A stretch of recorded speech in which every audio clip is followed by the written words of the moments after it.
духтарои азиз, рӯзи ҳамагитон ба хайр бошад. Имрӯз инак навбати омода кардани пироги фирменаи ман омад. Барои мо, барои омода кардани пирог манка лозим аст. номи ин пирог 1 стакан духтаро. Ҳамаи чӣ, ҳамаи маҳсулот, ҳамаи ингредиентҳо 1 стакани бояд бошад. Инҷо ман шакара камтар илова кардам. Барои чӣ? Барои он ки дар инҷо камтарак креми мо зиёдатӣ мондагӣ буд. Дина соҷида торт тайёр кардагӣ буд. Аз торт ҳамин крем зиёдатӣ кард. Ба ҳамин хотир ман шакара ва равғана камтар илова мекунам. Аслан дар ҳамин пасуда ҳамаш бояд 1 намуд бошад, яъне ки ҳаҷми ҳар як ингредиент 1 хела бошад. ана ҳамин хел ба мо 4 дона тухм лозим. Ман инҷо 6 та мондам, лекин 4 донаша илова мекунам. Диаметри пасуда мо ана ҳамин хел 35 беҳад калон листи. ин ба ман мондам. ана ҳамин хел равған кардем ва акнун оҳиста оҳиста ҳамаи ингредиентҳоя илова мекунем. ва духтаро, барои мо разрехлитель лозим аст.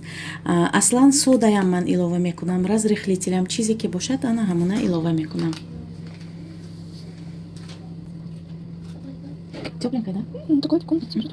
ҳамаи маҳсулот, ҳамаи ингредиентҳо бояд ҳарорати хонагӣ дошта бошад духтаро. барои результати хуб гирифтан бояд ҳарорати хонагӣ дошта бошад.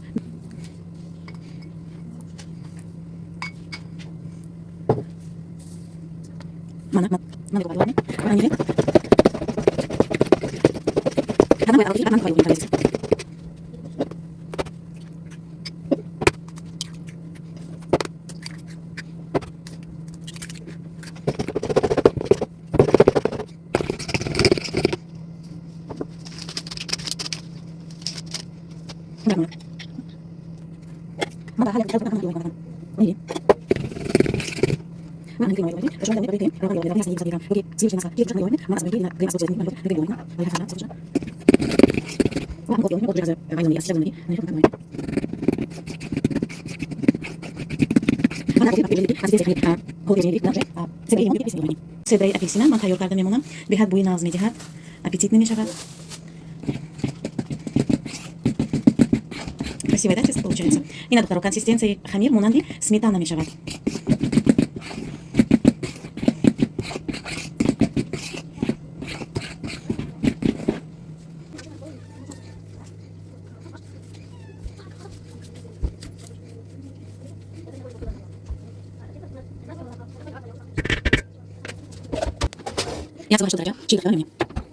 Духтарако, ана пироги мо омода шуд. Ина бинед чӣ хел пироги сурха ки аҷоиб шуд. Ҳозир ман камтар сахарни пудра меҷӯшам баъди хунук шуданаш.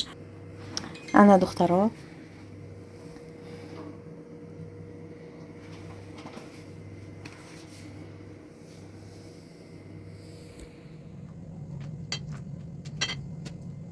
ана ҳамин гуна духтаро, пироги мо омода шуд. Худатон чӣ хел фантазиятон бой бошад, ана ҳамин гуна ороиш медиҳед. Камтар сахарни пудра чошидам. ана ҳамин хел монанди бисквит мешавад. Седраи апельсин беҳад маззаи хуб медиҳад, бӯи хуш медиҳад. ана ҳамин гуна тайёр кунед ва боварӣ дорам ки ба аҳли пайвандонатон писанд меояд.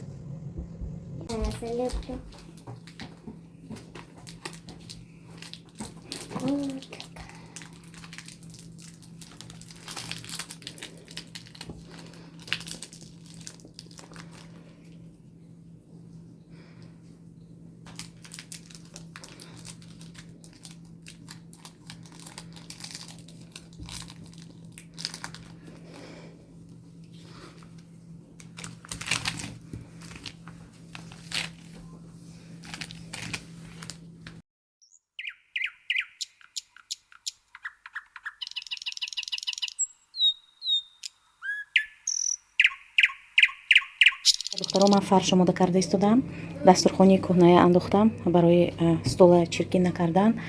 Ва барои мо 4 дона мурғ лозим аст ва камтарак гӯшти индейка. Ин ҳамаш маҳсулоти ҳалол. Ва ҳатман ман пеш аз омода кардани фарш ҳам гӯшта, ҳам мурға мешӯям. 5-6 кило лахм ва 4 дона мурғ. ҳамагӣ 15 кило фарш мешавад. духтаро, ман аз 4 дона мурғ грудкаша мегирам. ана мехел барои фарш мемонам ва пӯи мурғ ва қанотҳои мурға михел майда мекунам. майонез кати, горчица кати омехта мекунам ва дар морозилник мемонам. ана михел картошка кати дар духовка тайёр мекунам. ана ҳамин мурғ 2 маротиба барои мо кифоя аст.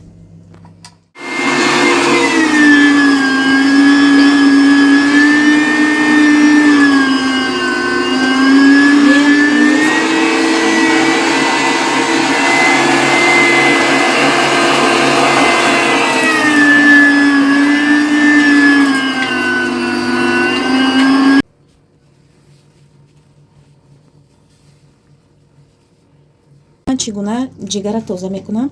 Аввал якум анами плёнкаша меканем, ҷудо мекунем плёнкая. Ина дидед? ана ҳамин гуна плёнкая ҷудо мекунем. баъдан майда мекунем, мариноват мекунем ва ҳамроҳи дил дар фольга дар тафдон мепазем. ҳозир тарзи омода карданаша, тарзи мариноваташа ба пуррагӣ барои шумо нишон медиҳам.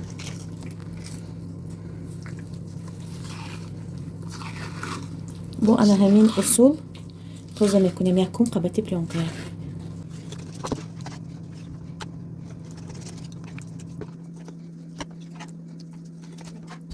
инҷо духтаро дила ана михел салонка кати майда мекунем, тоза мешоем ва инро ҳам мариноват мекунем.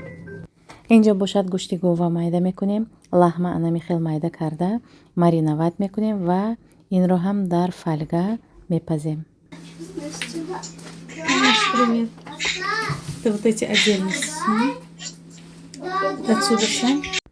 барои мариноват кардани гӯшт ба мо приправа лозим аст. ана ҳамин приправаро ман аз светофор харидорӣ кардам. беҳад қулай аст барои мариновка. аҷика илова мекунам, майонез ва чесночный соус.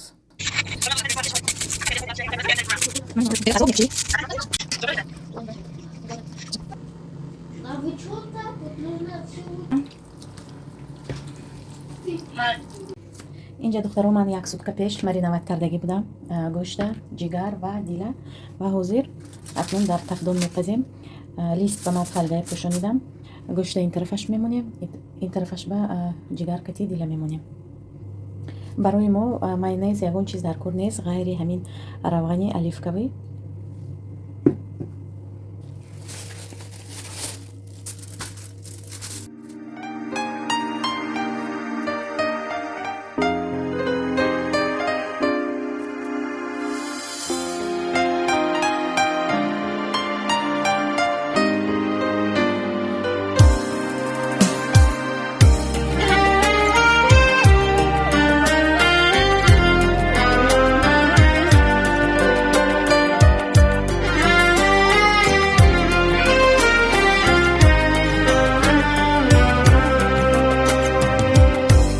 زندگی بیداری است یا خواب رویاست، زندگی هستی یا پنداری بودن،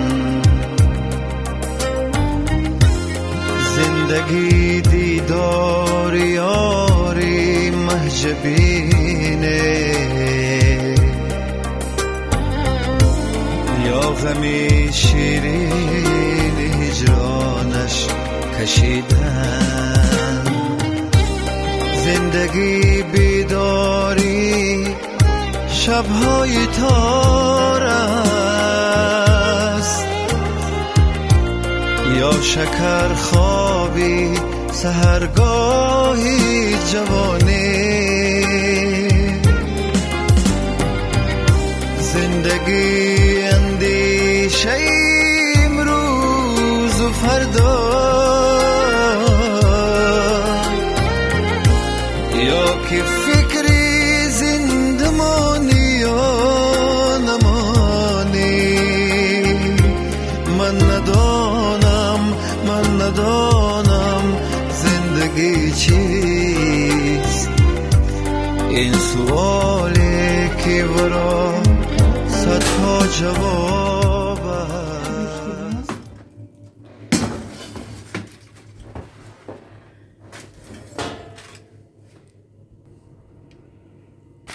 ана духтарои азиз омода шуд.